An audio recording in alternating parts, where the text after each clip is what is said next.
En 1950, en un sótano de la Universidad de California, Ray Bradbury escribía una de sus novelas más icónicas, Fahrenheit 451. Como no podía trabajar en su casa por las distracciones diarias, la falta de suficiente dinero para tener una oficina, rentó a 10 centavos la media hora una máquina de escribir, con la que continuaría el relato del bombero, como inicialmente se llamaba el libro.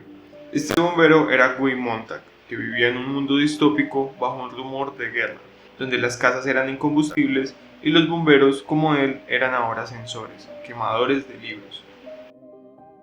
El centro de la novela es ese, es una realidad en la que los libros están prohibidos, y el nuevo trabajo de los bomberos es acabar con ellos. De ahí su título, Fahrenheit 451, que es la temperatura a la que el papel de los libros se inflama y arde. De entrada es una premisa sencilla, pero que me recuerda una de las cosas más geniales que tiene la ciencia ficción, algo totalmente cotidiano y ordinario que cambia. Algo que en nuestro día a día es común e invisible se modifica, hace una apuesta. ¿Cómo sería el mundo si...? La novela nació en un contexto convulso. En 1933 iniciaron la quema de libros nazis que impactó profundamente a Bradbury. Luego, la Segunda Guerra Mundial, que finalizó en 1945 y solo 6 años después se publicó la primera versión en la revista Galaxy. Y en 1953 salió la versión que conocemos actualmente.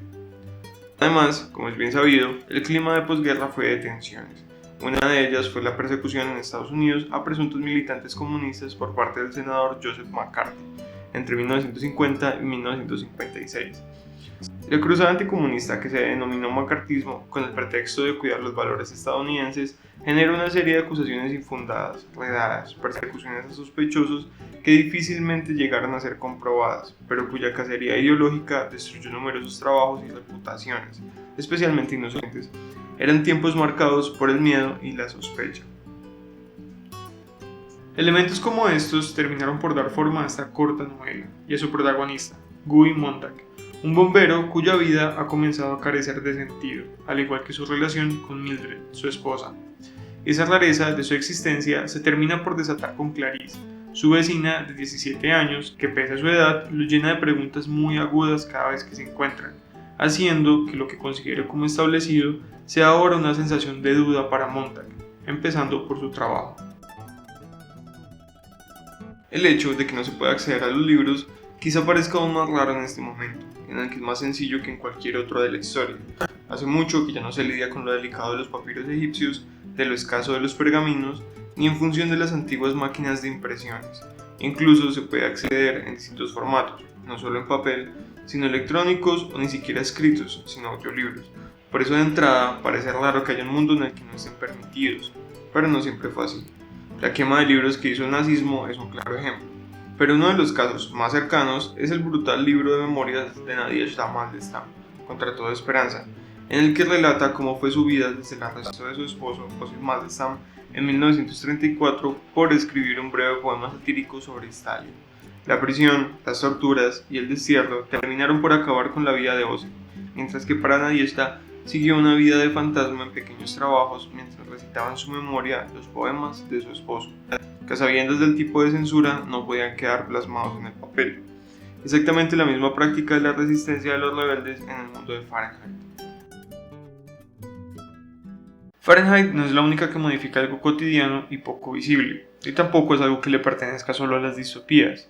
El cuento La historia de tu vida, de Ted Chiang, o su adaptación, La llegada, por ejemplo, gira en torno a algo tan común y corriente como nuestro lenguaje, y que se vuelve inservible para la interacción con los alienígenas, naturalmente, pero cuestionando cómo nuestra percepción de la realidad está totalmente limitada a la forma en que concebimos el lenguaje.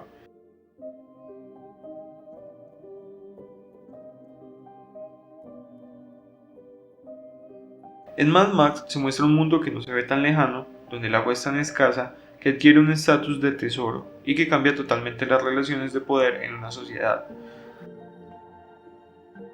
O en Niños del Hombre, donde desde hace 18 años no nace nadie, la población se ha vuelto infértil y se encuentra en decadencia.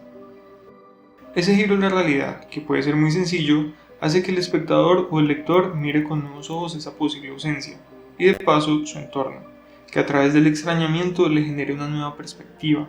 En este caso, la forma en que Bradbury trata su ausencia es con una especie de carta de amor a los libros. Hay un momento en el que algo cambia en Montag. Después de una de sus comunes rutinas de quema, le pesa de forma normal y comienza a cuestionarse. Anoche pensé en todo el queroseno que usé en los últimos 10 años. Pensé en los libros y por primera vez comprendí que detrás de cada libro hay un hombre que tuvo que pensarlo, un hombre que empleó mucho tiempo en llevarlo al papel. Nunca se me había ocurrido.